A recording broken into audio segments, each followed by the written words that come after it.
Chapter 13, Detention with Dolores. Dinner in the Great Hall that night was not a pleasant experience for Harry. The news about his shouting match with Umbridge seems to have traveled exceptionally fast, even by Hogwarts standards. He heard whispers all around him as he sat eating between Ron and Hermione. The funny thing was that none of the whisperers seemed to mind him overhearing what they were saying about him. On the contrary, it was as though they were hoping he would get angry and start shouting again so that they could hear his story firsthand. He says he saw Cedric Diggory murdered. He reckons he'd duel with you-know-who. Come off it. Who does he think he's kidding? Perlise. What I don't get, said Harry through clenched teeth, laying down his knife and fork. His hands were shaking too much to hold them steady. Is why they all believed the story 2 months ago when Dumbledore told them? The thing is, Harry, I'm not sure they did, said Hermione grimly. Oh, let's get out of here. She slammed down her own knife and fork. Ron looked sadly at his half-finished apple pie, but followed suit. People stared at them all the way out of the hall. What do you mean you're not sure they believe Dumbledore? Harry asked Hermione when they reached the first-floor landing. Look, you don't understand what it was like after it happened, said Hermione quietly. You arrived back in the middle of the lawn, clutching Cedric's dead body. None of us saw what happened in the maze. We just had Dumbledore's word for it that you-know-who had come back and killed Cedric and fought you. Which is the truth, said Harry loudly. I know it is, Harry, so will you please stop biting my head off, said Hermione wearily. It's just that before the truth could sink in. Everyone went home for the summer, where they spent 2 months reading about how you're a nutcase and Dumbledore's going senile. Rain pounded on the window panes as they strode along the empty corridors back to Gryffindor Tower. Harry felt as though his first day had lasted a week, but he still had a mountain of homework to do before bed. A dull pounding pain was developing over his right eye. He glanced out of a rain-washed window at the dark grounds as they turned into the fat lady's corridor. There was still no light in Hagrid's cabin. Mimbless Mimbletonia, said Hermione, before the fat lady could ask. The portrait swung open to reveal the hole behind, and the three of them scrambled back through it. The common room was almost empty. Nearly everyone was still down at dinner. Crookshanks uncoiled himself from an armchair and tried to meet them, purring loudly, and when Harry, Ron, and Hermione took their 3 favorite chairs at the fireside, he leapt lightly into Hermione's lap and curled up there like a furry ginger cushion. Harry gazed into the flames, feeling drained and exhausted. How can Dumbledore have let this happen? Hermione cried suddenly, making Harry and Ron jump. Crookshanks leapt off her, looking affronted. She pounded the arms of her chair in fury so that bits of stuffing leaked out of the holes. How can he let that terrible woman teach us? And in our OWL year 2. Well, we've never had a great defense against the dark arts teachers, have we? Said Harry. You know what it's like. Hagrid told us. Nobody wants the job. They say it's jinxed.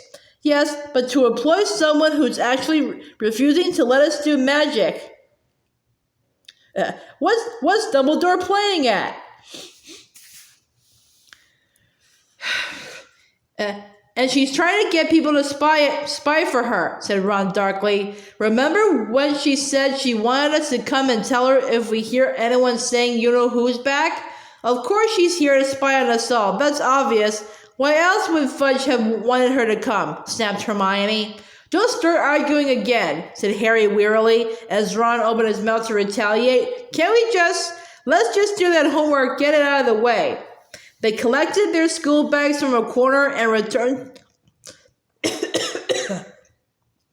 the chairs by the fire. People were coming back from dinner now. Harry kept his face averted from the portrait hole, but could still sense the stares he was attracting. Shall we do Snape stuff first? Said Ron, dipping his quill into his ink. The properties of Moonstone and its uses in potion making, he muttered, running the words across the top of his parchment as he spoke them. There. He underlined the title, then looked up expectantly at Hermione. So what are the properties of Moonstone and its uses in potion making? But Hermione was not listening. She was squinting over into the far corner of the room where Fred, George, and Lee Jordan were now sitting at the center of a knot of innocent-looking first years, all of whom were chewing something that seemed to have come out of a large paper bag that Fred was holding. No, I'm sorry, they've gone too far, she said, standing up and looking positively furious. Come on, Ron. What? Said Ron, plainly playing for time. No, come on, Hermione. We can't tell them off for giving out sweets. You know perfectly well that those are bits of nosebleed nougat or puking pastilles or fainting fancies, Harry suggested quietly. One by one, as though hit over the heads with invisible mallets, the first years were slumping unconscious in their seats. Some slid right onto the floor, others merely hung over the arms of their chairs, their tongues lolling out. Most of the people watching were laughing. Hermione, however, squared her shoulders and marched directly over to where Fred and George now stood with clipboards, closely observing the unconscious first years.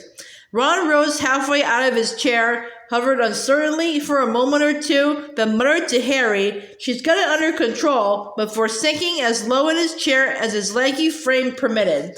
"That's enough," Hermione said forcefully to Fred and George, both of whom looked up in mild surprise. "Yeah, you're right," said George, nodding. "This dosage looks strong enough, doesn't it? I told you this morning, you can't test your rubbish on students. We're paying them," said Fred indignantly. "I don't care, it could be dangerous." "Rubbish," said Fred. "Calm down, Hermione, they're fine," said Lee reassuringly as he walked from first year to first year, inserting purple sweets into their open mouths. "Yeah, look, they're coming around now," said George. A few of the first years were indeed stirring. Several looked so shocked to find themselves lying on the floor, or dangling off their chairs, that Harry was sure Fred and George had not warned them what the sweets were going to do. "Feel all right?" said George kindly to a small, dark-haired girl lying at his feet. I think so," she said shakily. "Excellent," said Fred happily.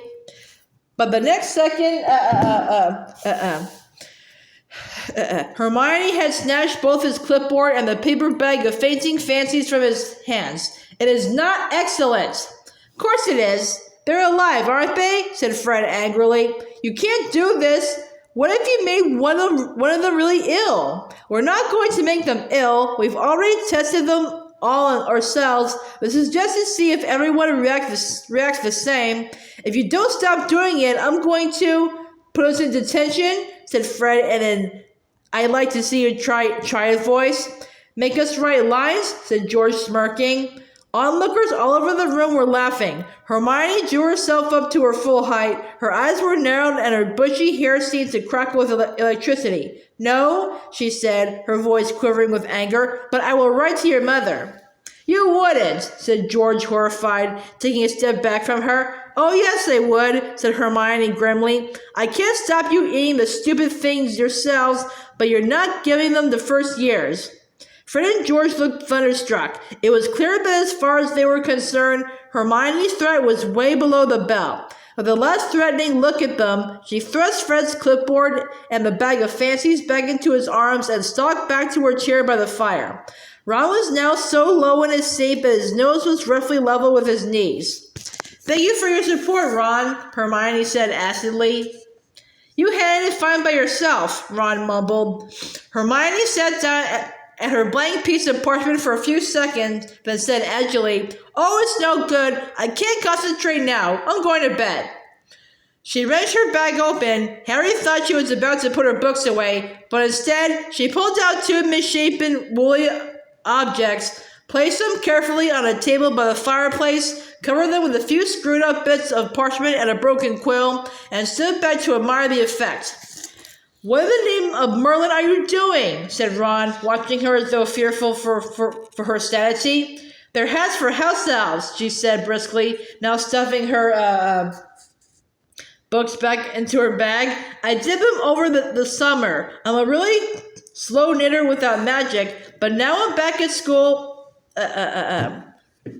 I should be able to make lots more. You're leaving out hats for the house elves? Said Ron slowly. And you're covering them up with rubbish first? Yes, said Hermione defiantly, swinging her bag onto her back. That's not on, said Ron angrily. You're trying to trick them into picking up the hats. You're setting them free when they might not want to be free. Of course they want to be free, said Hermione at once, though her face was turning pink. Don't you dare touch those hats, Ron. She turned on her heel and left. Ron waited until she had disappeared through the door to the girls' dormitories, then cleared the rubbish off the woolly hats.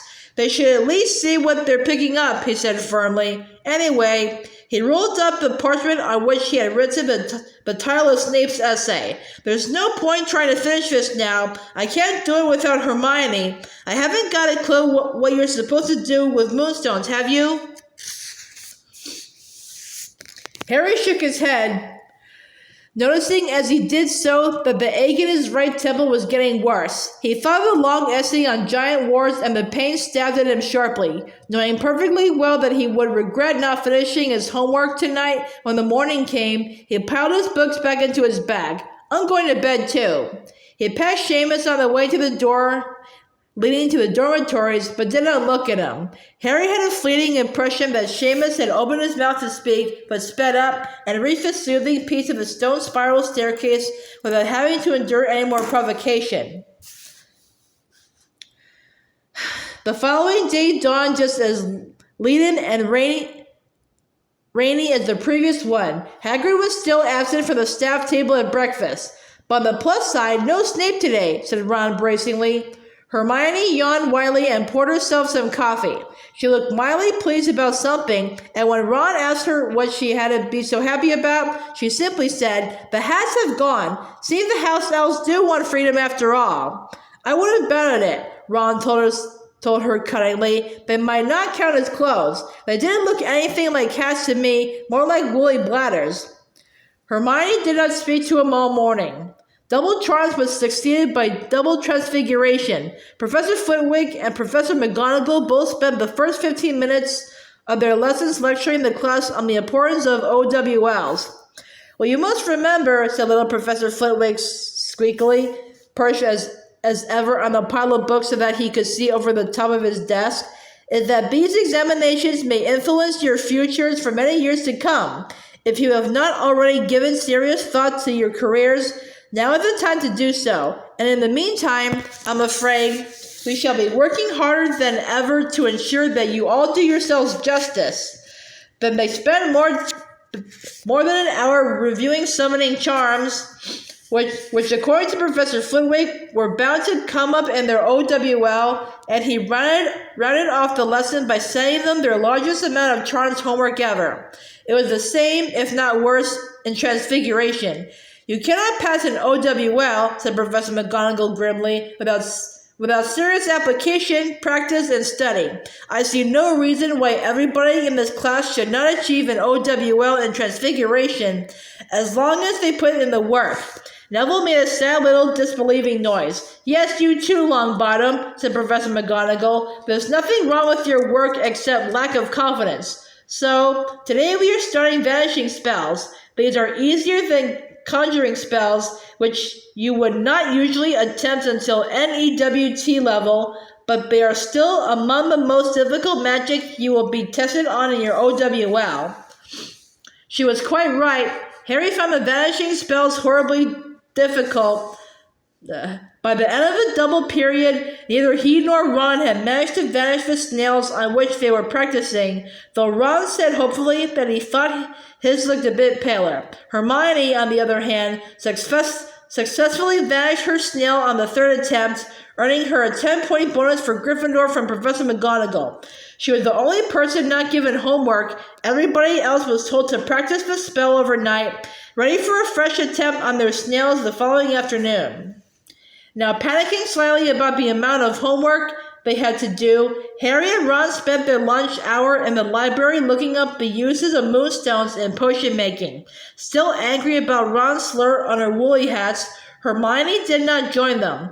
By the time they reached Care of Magical Creatures in the afternoon, Harry's head was aching again.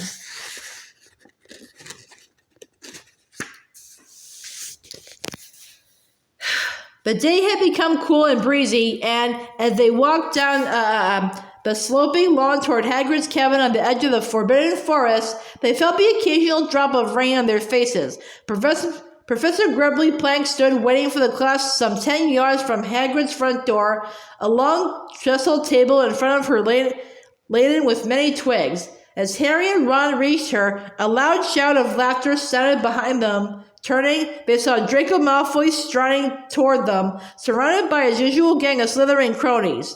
He had clearly just said something highly amusing, because Crabbe Goyle, Patsy Parkinson, and the rest continued to snigger heartily as they gathered around the trestle table. Judging by the fact that all of them kept looking over at Harry, he was able to guess the subject of the joke without too much difficulty.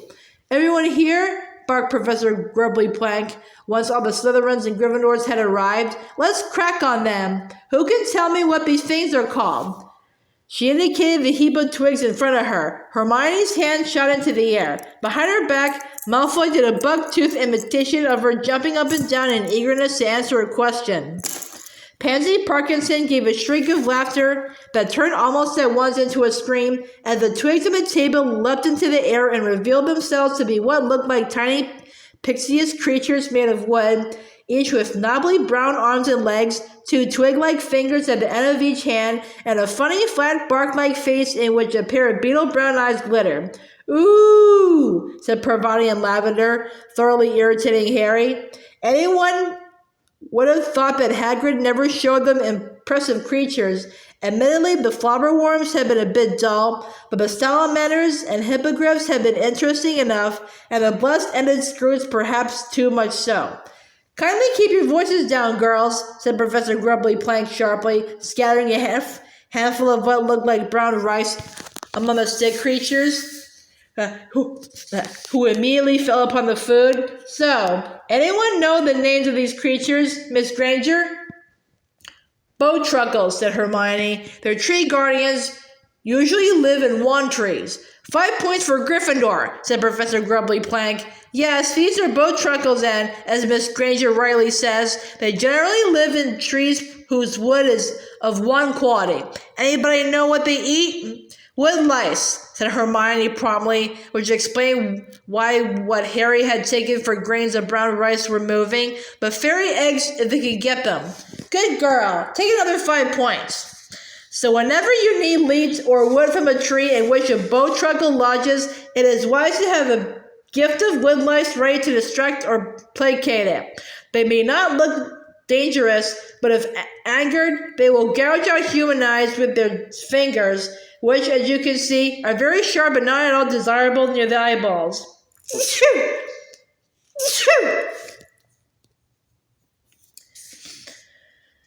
"So if you'd like to gather closer, take a few wood lice and a bowtruckle. I have enough here for one between 3.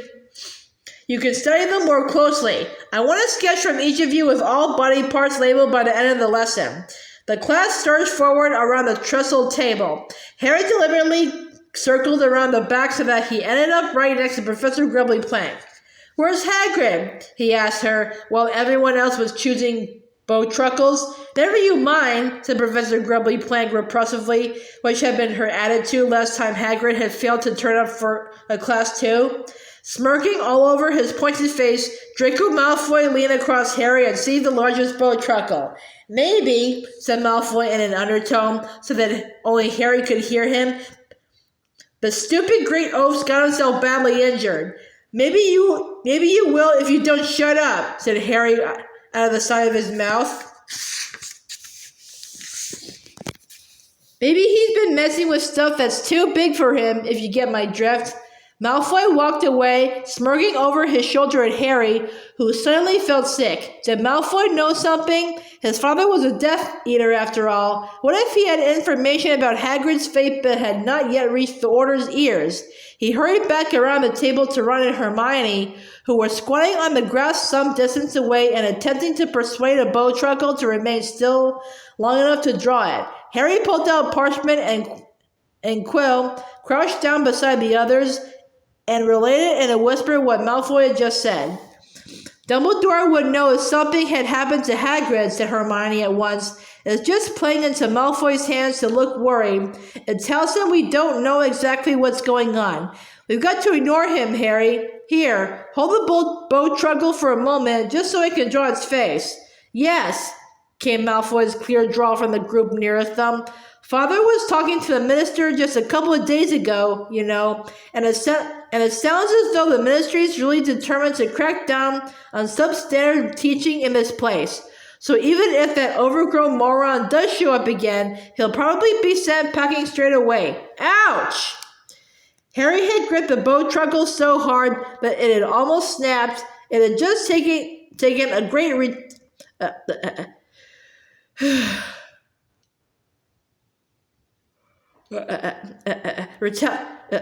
retaliatory swipe at his hand with its sharp fingers, leaving 2 long, deep cuts there. Harry dropped it.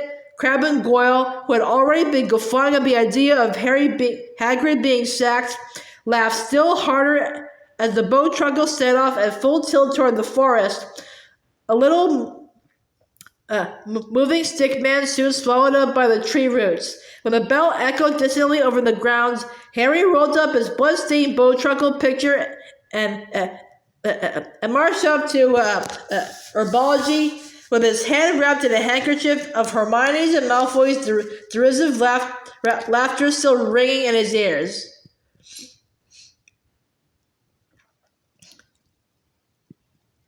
If he calls Hagrid a moron one more time, said Harry through gritted teeth.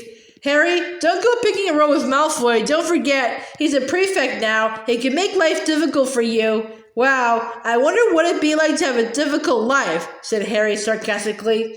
Ron laughed, but Hermione frowned. Together they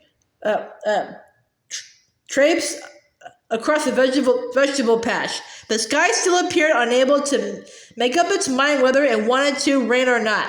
I just wish Hagrid would hurry up and get back, that's all, said Harry in a low voice as they reached the greenhouses. And don't say that grubbly plank woman's a better teacher, he added threateningly. I wasn't going to, said Hermione calmly. Because she'll never be as good as Hagrid, said Harry firmly, fully aware that he had just experienced an exemplary cure magical creatures lesson and was thoroughly annoyed about it. The door of the nearest greenhouse opened and some 4th years spilled out of it, including Ginny. Hi, she said brightly as she passed. A few seconds later, Luna Lovegood emerged, trailing behind the rest of the class, a smudge of earth on her nose and her hair tight in a knot on the top of her head. When she saw Harry, her prominent eyes seemed to bulge excitedly, and she made a beeline straight for him. Many of his classmates turned curiously to watch. Luna took a great breath and then said, without so much as a preliminary hello, I believe he who must not be named is back, and I believe you fought him and escaped from him. Right, said Harry awkwardly. Luna was wearing what looked like a pair of orange radishes for earrings, a fact that Parvati and Lavender seemed to have noticed as they were both giggling and pointing at her earlobes.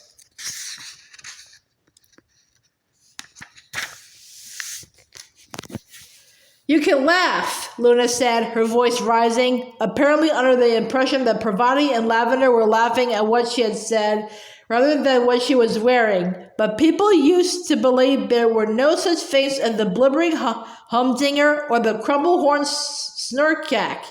Well, they were right, weren't they? Said Hermione impatiently.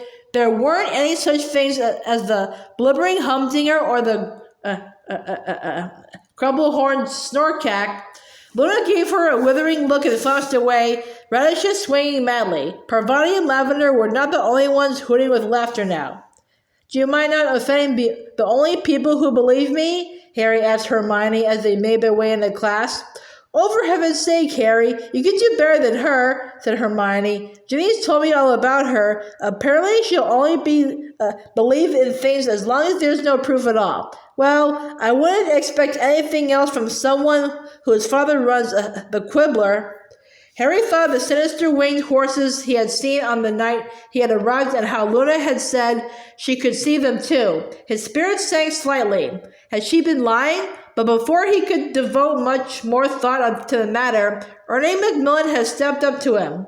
I want you to know, Potter, he said in a loud, caring voice, that it's not only weirdos who support you. I personally believe you 100%. My family have always stood firm behind Dumbledore, and so do I. Thanks very much, Ernie, said Harry. Taken aback but pleased. Ernie might be pompous on occasions like these, but Harry was in a mood to deeply appreciate a vote of confidence from somebody who was not wearing radishes in their ears. Ernie's words had certainly wiped a smile from Lavender Brown's face, and as he turned to talk to Ron and Hermione, Harry caught Seamus's expression, which looked both confused and defiant. To nobody's surprise, Professor Sprout started their lesson by lecturing them about the importance of OWLs. Harry wished all the teachers would stop doing this. He was starting to get an anxious, twisted feeling in his stomach every time he remembered how much homework he had to do, a feeling that worsened dramatically when Professor Sprout gave them yet another essay at the end of class. Tired of smelling strongly of dragon dung, Professor Sprout's preferred brand of fertilizer, the Gryffindors trooped back up to the castle an hour and a half later, none of them talking very much. It had been another long day.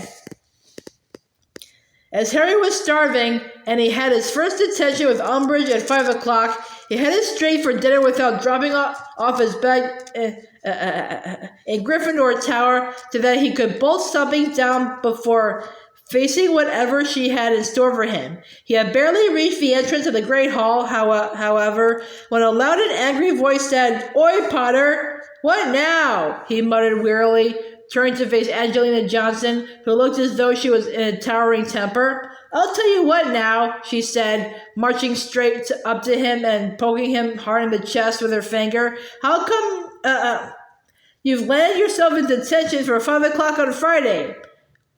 "What?" said Harry. "Why, oh yeah, keeper tryouts." "Now he remembers," snarled Angelina. "Didn't I tell you I wanted to do a tryout with a whole team and find someone who fitted in with everyone?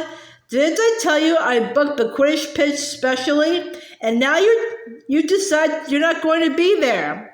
"I didn't decide not to be there," said Harry, stung by the injustice of these words. "I got detention from that Umbridge woman just because I told her the truth about you-know-who."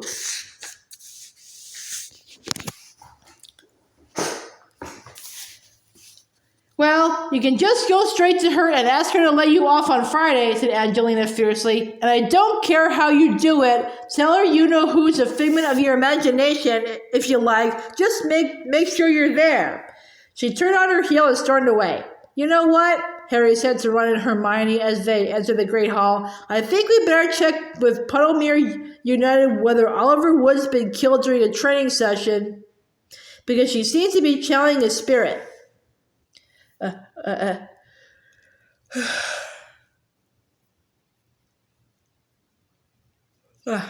"What do you reckon are the odds of Umbridge letting you off on Friday?" said Ron skeptically, as they sat down at the Gryffindor table. "Less than 0, said Harry glumly, tipping lamb chops onto his plate and starting to eat. "Better try, though, hadn't I? I'll offer to do 2 more detentions or something, I don't know." He swallowed a mouthful of potato and added, "I hope she doesn't keep me too long this evening. You realize we've got to write 3 essays, practice vanishing spells for McGonagall, work out a counter charm for Flitwick, finish the Bowtruckle drawing, and start that stupid dream diary for Trelawney?" Ron moaned and for some reason glanced up at the ceiling. "And it looks like it's going to rain." "What's that got to do with our homework?" said Hermione, her eyebrows raised. "Nothing," said Ron at once, his ears reddening.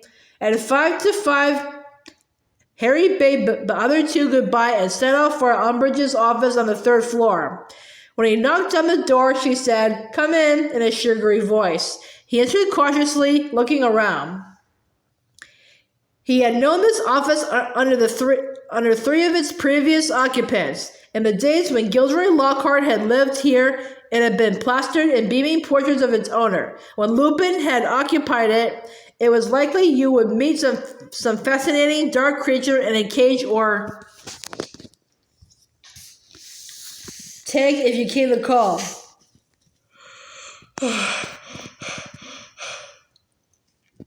In the imposter Moody's days, it had been packed with various instruments and artifacts for the detection of wrongdoing and concealment. Now, however, it looked totally unrecognizable. The surfaces had all been draped in lacy covers and cloths. There were several vases full of dried flowers, each residing on its own doily, and on one of the walls was a collection of ornamental plates, each decorated with a large technicolor kitten wearing a different bow around its neck. These were so foul that Harry stared at them, transfixed, until Professor Umbridge spoke again. "Good evening, Mr. Potter."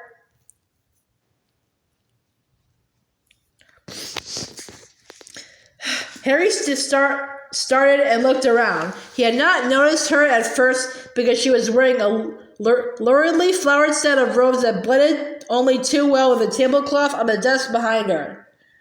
"Evening," Harry said stiffly.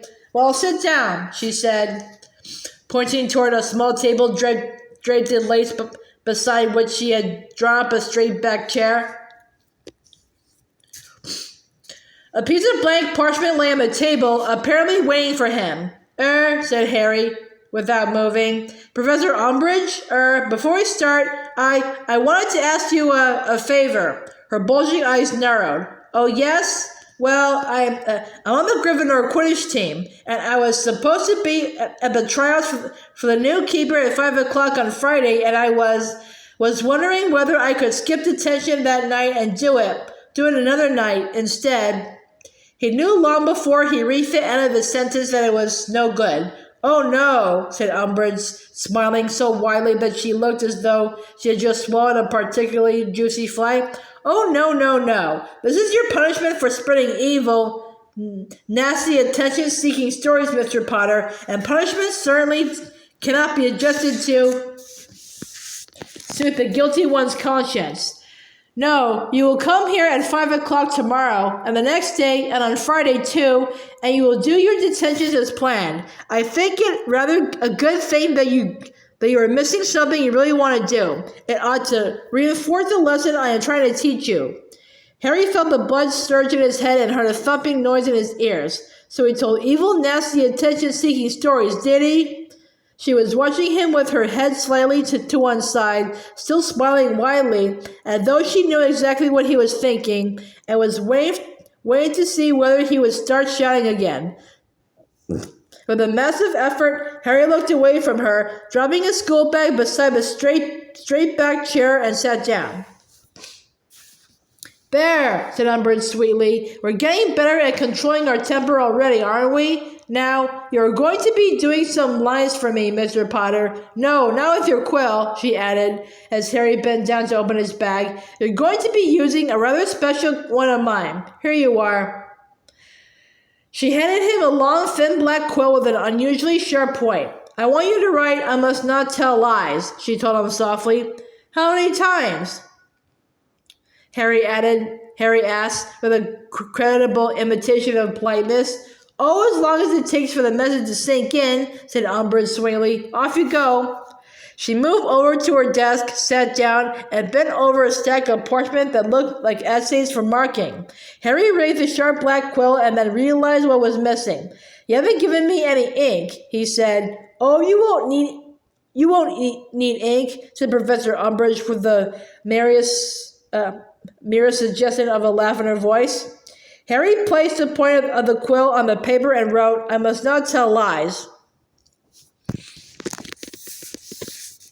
He let out a gasp of pain. The words had appeared on the parchment in what appeared to be shining red ink. At the same time, the words had appeared on the back of Harry's right hand, cut into his skin as though traced there by a scalpel, yet even as he stared at the shining cut, the skin healed over again, leaving the place where it had been slightly redder than before, but quite smooth. Harry looked around at Umbridge. She was watching him, her wide, toad-like mouth stretched in a smile. "Yes?" Nothing, said Harry quietly. He looked back at the parchment, placed the quill upon it once more, wrote, I must not tell lies, and felt the searing pain on the back of his hand for a second time. Once again, the words had been cut into his skin. Once again, they healed over seconds later. And on it went. Again and again, Harry wrote the words of the parchment in what he soon came to realize was not ink, but his own blood. And again, the words were cut into the back of his hand, healed, and then reappeared the next time he set quill to parchment. Darkness fell outside Umbridge's window. Harry did not ask when he would be allowed to stop. He did not even check his watch. He knew she was watching him for signs of weakness, and he was not going to show any, not even if he had to sit here all night, cutting open his own hand with his quill. Come here, she said, after what seemed hours. He stood up. His hand was stinging painfully. When he looked down at it, he saw that the cut had healed, but that the skin there was red raw.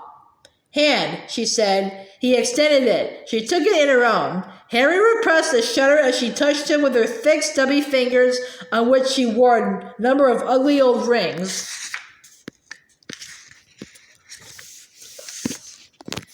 Tut-tut, I don't seem to have made much of an impression yet, she said, smiling. Well, we'll just have to try again tomorrow evening, won't we? You may go. Harry left her office with a...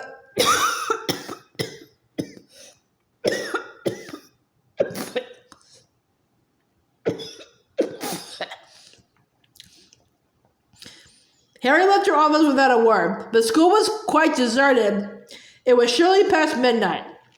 He walked slowly up the corridor then, when he had turned the corner and was sure that she would not hear him, broke into a run.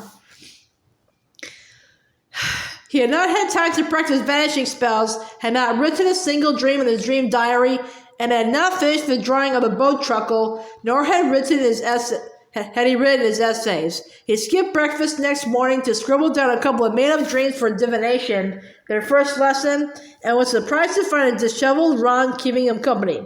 How come you didn't do it last night? Harry asked, as Ron stared wildly around the common room for inspiration. Ron, who had been fast asleep when Harry got back to the dormitory, muttered something about doing other stuff, bent low over his parchment, and scrawled a few words. That'll have to do, he said, slamming the diary shut. I dreamed I was buying a new pair of shoes. She can't make anything weird out of that, can she? They hurried off to North Tower together. How's Detention with Umbridge, anyway? What did she make you do? Harry hesitated for a fraction of a second, then said, lines. That's not too bad, then, eh? Said Ron. Nope, said Harry. Hey, I forgot. Did she lay you off for Friday? No, said Harry. Ron groaned sympathetically. It was another bad day for Harry. He was one of the worst in Transfiguration, not having practiced vanishing spells at all.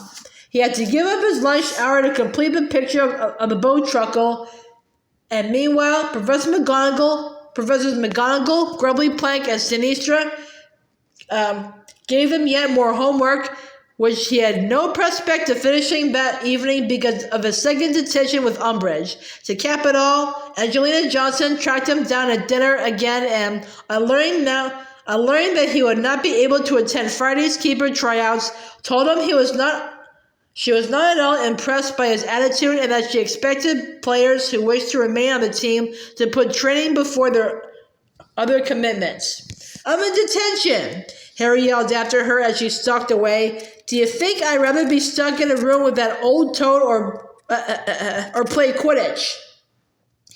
At least it's only lines, said Hermione consolingly, as Harry sank back onto his bench and looked down at his steak and kitty pie, which he no longer fancied very much. It's not as if it's a dreadful punishment, really. Harry opened his mouth, closed it again, and nodded. He was not really sure why he was not telling Ron and Hermione exactly what was happening in Umbridge's room. He only knew that he did not want to see their looks of horror. That would make the whole thing seem worse, and therefore more difficult to face. He also felt dimly that this was between himself and Umbridge, a private battle of wills, and he was not going to give her the satisfaction of hearing that he had complained about it. I can't believe how much homework we've got, said Ron miserably. Well, why didn't you do any last night? Hermione asked him. Where were you anyway? I fancied a walk, said Ron shiftily. Harry had the distinct impression that he was not alone in concealing things at the moment.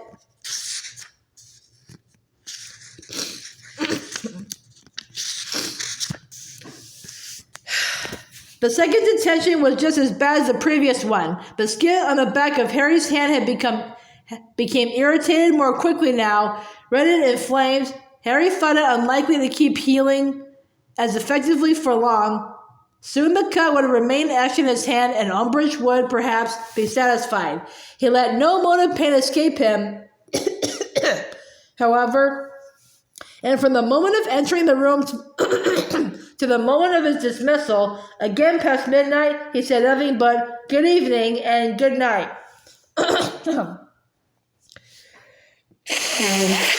His homework situation, however, was now desperate, and when he returned to the Gryffindor common room, he did not, though exhausted, go to bed, but opened his books and began Snape's Moonstone essay. It was 2:30 by the time he had finished it. He knew he had done a poor job, but there was no help for it unless he had something to give in. He would be in detention with Snape next. He then dashed off answers to the questions Professor McGonagall had set them, cobbled together something on the proper handling of Bowtruggle's Professor Grubbly plank, and staggered up to bed, where he fell fully clothed on top of the bed covers and fell asleep immediately. Thursday passed in a haze of tiredness. Ron seemed very sleepy too, though Harry could not see why he should be.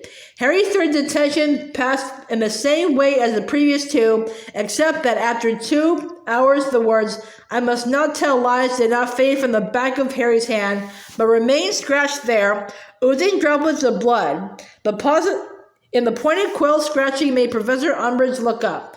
"Ah," she said softly, moving around her desk to examine his hand herself. "Good. That ought to serve as a reminder to you, oughtn't it? You may leave for tonight." "Do I still have to come back tomorrow?" said Harry, picking up his school bag with his left hand rather than a smarting right. "Oh, yes," said Professor Umbridge, smiling widely as before. "Yes, I think we can etch the message a little deeper with another evening's work." He had never before considered the possibility that there might be another teacher in the world he hated more than Snape, but as he walked back toward Gryffindor Tower, he had to admit he had found a contender. "She's evil," he thought, as he climbed the staircase to the 7th floor. "She's an evil, twisted, mad old Ron?" He had reached the top of the stairs, turned right, and almost walked into Ron, who was lurking behind a statue of Lachlan the Lanky, clutching his broomstick. He gave a great leap of surprise when he saw Harry and attempted to hide his new clean sweep 11 behind his back. "What are you doing?" Nothing. What are you doing?" Harry frowned at him. "Come on, you can tell me. What are you hiding here for?" I'm hiding from Fred and George, if you must know," said Ron. "They just went past with a bunch of first years. I bet they're testing stuff on them again. I mean, they can't do it in the common room now, can they? Not with Hermione there." He was talking in a very fast, feverish way. "But what have you got your broom for? You haven't been flying, have you?" Harry asked. Well, okay, I'll tell you, but don't laugh, all right?" Ron said defensively, turning redder with every second. I thought I'd try out for Gryffindor Keeper. Now I've got a decent broom. There, go on, laugh."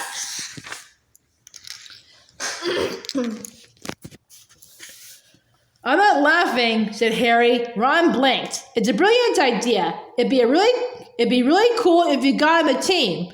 I've never seen you play keeper. Are you good?" "I'm not bad," said Ron, who looked immensely relieved at Harry's reaction. "Charlie, Fred, and George always made me keep for them when they were training during the holidays." "So you've been practicing tonight?"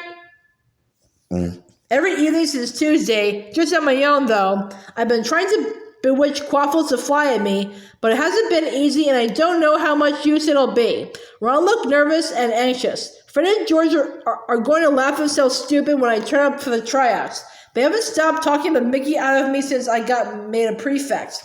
I wish I was going to be there, said Harry bitterly, as they set out together toward the common room. Yeah, so do. Harry, what's that in the back of your hand? Harry, who had just scratched his nose with his free right hand, tried to hide it, but had as much success as Ron with his clean sweep. It's just a cut. It's nothing. But Ron had grabbed Harry's forearm and pulled the back of Harry's hand up level with his eyes. There was a pause, during which he stared at the words carved into the skin. Then he released Harry, looking sick. I thought you said she was giving you lines. Harry hesitated, but after all, Ron had been honest with him, so he told Ron the truth about the hours he had been spending in Umbridge's office. The old hag, Ron said in a revolted whisper as they came to a halt in front of the fat lady, who was dozing peacefully with her head against her frame. She's sick. Go to McGonagall, say something. No, said Harry at once. I'm not giving her the satisfaction of knowing she's got to me. Got to you? You can't let her get away with this. I don't know how much power McGonagall's got over her, said Harry. Dumbledore, then. Tell Dumbledore. No, said Harry flatly. Why not? He's got enough on his mind, said Harry, but that was not the true reason. He was not going to go to Dumbledore for help when Dumbledore had not spoken to him once since last June. Well, I reckon you should, Ron began, but he was interrupted by the fat lady, who had been watching them sleepily and now burst out, Are you going to give me the password, or will I have to stay awake all night waiting for you to finish your conversation? Friday dawned sullen and sodden as the rest of the week. Though Harry glanced toward the staff table automatically when he entered the Great Hall, it was without real hope of seeing Hagrid, and he turned his mind immediately to his more pressing problems, such as the mountainous pile of homework he had to do and the prospect of yet another detention with Umbridge. Two things sustained Harry that day. One was the thought that it was almost the weekend. The other was that, dreadful though his final detention with Umbridge was sure to be, he had a distant view of the Quidditch pitch from her window and might, with luck, be able to see something of Ron's tryout. These were rather feeble rays of light, it was true, but Harry was grateful for anything that might lighten his present darkness. He had never had a worse first week of term at Hogwarts. At 5 o'clock that evening, he knocked at Professor Umbridge's office door for what he sincerely hoped would be the final time, was told to enter and did so. The blank parchment lay ready for him on the lace-covered table, the pointed black quill beside it.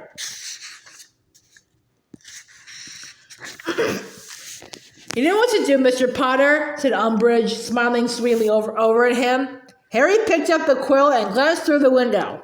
If he just shifted his chair an inch or so to the right, on the pretext of shifting himself closer to the table, he managed it. He now had a distant view of the Gryffindor Quidditch team soaring up and down the pitch, while half a dozen black figures stood at the foot of the 3 high goal posts, apparently awaiting their turn to keep. It was impossible to tell which one was Ron at this distance. I must not tell lies, Harry wrote, but cutting the back of his right hand open and began to bleed afresh. I must not tell lies, but cut dug deeper, stinging and smarting. I must not tell lies. Blood trickled down his wrist. He cast another glance out the window. Whoever was defending the goalposts now was doing a very poor job indeed. Katie Bell scored twice in the first seconds. Harry dared watch. Hoping very much that the keeper wasn't Ron, he dropped his eyes back to the parchment shining with blood. I must not tell lies. I must not tell lies. He looked up whenever he thought he could risk it, when he could hear the scratching of Umbridge's quill or the opening of a desk drawer. The third person to try out was pretty good. The fourth was terrible. The fifth dodged a bludger exceptionally well, but Ben fumbled an easy save. The sky was darkening so that Harry doubted he would be able to watch the 6th and 7th people at all. I must not tell lies. I must not tell lies. The parchment was now dotted with drops of blood from the back of his hand, which was searing with pain. When he next looked up, night had fallen and the Quidditch pitch was no longer visible. Let's see if you got the message yet, shall we? Said Umbridge's soft voice half an hour later. She moved toward him, stretching out her short, be-ringed fingers in his arm. And then, as she took hold of him to examine the words now cut into his skin, pain-seared, not across the back of his hand, but across the scar on his forehead. At the same time, he had a most peculiar sensation somewhere around his midriff. He wrenched his arm out of her grip and leapt to his feet, staring at her. She looked back at him, a smile stretching her wide, slack mouth. "Yes, it hurts, doesn't it?" she said softly. He did not answer. His heart was thumping very hard and fast. Was she talking about his hand, or did she know what he had just felt in his forehead? "Well, I think I've made my point, Mr. Potter. You may go." He caught up his school bag and left the room as quickly as he could. "Stay calm," he told himself as he sprinted up the stairs. "Stay calm. It doesn't necessarily mean what you think it means. Mimbleless Mimbletonia," he gasped at the fat lady who swung forward once more. A roar of sound greeted him. Ron came running toward him, beaming all over his face and slopping butterbeer down his front from the goblet he was clutching. "Harry, I did it! I'm in! I'm keeper!" "What? Oh, brilliant!" said Harry, trying to smile naturally, while his heart continued to race and his hand throbbed and bled. "Have a butterbeer." Ron pressed a bottle onto him. "I can't believe it! Where's Hermione gone?" "She's there," said Fred, who was also swinging butterbeer, and pointed to an armchair by the fire. Hermione was dozing in it, her drink tipping precariously in her hand.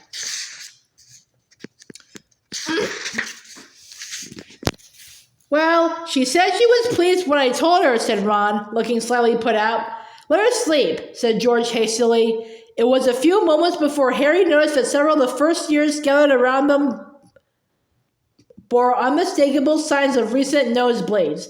"Come here, Ron, and see if Oliver's old robes fit you," called Katie Bell. "We can take off his name and put yours on instead." As Ron moved away, Angelina came striding up to Harry.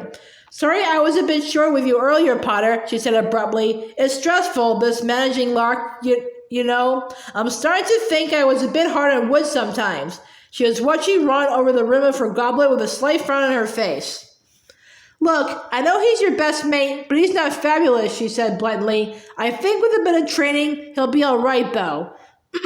He comes from a family of good Quidditch players. I'm banking on him turning out to a bit more talent than he showed today, to be honest. Vicky Frobisher and Jeffrey Hooper both flew better this evening, but Hooper's a real whiner. He's always moaning about something or other, and Vicky's involved in all sorts of societies." She admitted herself that if training clashed with her charm club, she put charms first. "Anyway, we're having a practice session at 2 o'clock tomorrow, so just make sure you're there this time. And do me a favor and help Ron as much as you can, okay?" He nodded, and Angelina strolled back to Alicia's spinet. Harry moved over to sit next to Hermione, who awoke with a jerk as he put down his bag. "Oh, Harry, it's you. Good about Ron, isn't it?" she said blearily. "I'm just so tired," she yawned. "I was up until 1 o'clock making more hats. They're disappearing like mad." And sure enough, now that he looked, Harry saw that there were woolly hats concealed all around the room where unwary elves might accidentally pick them up. "Great," said Harry distractedly. If he did not tell somebody soon, he would burst. "Listen, Hermione, I was just up in Umbridge's office and she touched my arm." Hermione listened closely. When Harry had finished, she said slowly, "You're worried that you-know-who's controlling her like he controlled Quirrell?"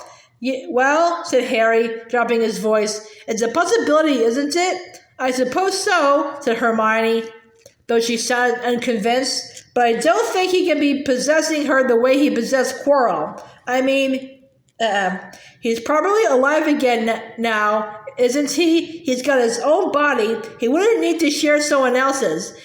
He could have her under the Imperious Curse, I suppose." Harry watched Fred, George, and Lee Jordan juggling empty butterbeer bottles for a moment. Then Hermione said, "But last year, your scar hurt when nobody was touching you, and didn't Dumbledore say it had to do with what you-know-who was feeling at the time? I mean, maybe this hasn't got anything to do with Umbridge at all. Maybe it's just coincidence it happened while While you were with her? She's evil, said Harry flatly, twisted. She's horrible, yes, but, Harry, I think you ought to tell Dumbledore your scar hurt. It was the second time in 2 days he had been advised to go to Dumbledore, and his answer to Hermione was just the same as his answer to Ron. I'm not bothering him with this. Like you just said, it's not a big deal. It's been hurting on and off all summer. It was just a bit worse tonight, that's all. Harry, I'm sure Dumbledore would want to be bothered by this. Yeah, said Harry, before he could stop himself. That's the only bit of me Dumbledore cares about, isn't it? My scar? Don't say that, it's not true. I think I'll write until serious about it, see what he thinks. Harry, you can't put something like that in a letter, said Hermione, looking alarmed. Don't you remember? Moody told us to be careful what we put in writing. We can't just guarantee owls aren't being intercepted anymore. All right, I won't tell him then, said Harry irritably. He got to his feet. I'm going to bed. Tell Ron for me, will you? Oh no, said Hermione, looking relieved. If you're going that means I can go without being rude too. I'm absolutely exhausted and I want to make some more hats tomorrow. Listen, you can help me if you like. It's quite fun. I'm getting better. I could do patterns and baubles and all sorts of things now. Harry looked into her face, which was shining with glee, and tried to look as though he was vaguely tempted by this offer. No, I don't think I will, thanks, he said. Not tomorrow. I've got loads of homework to do. And he chased off to the boys' stairs, leaving her looking slightly disappointed behind him.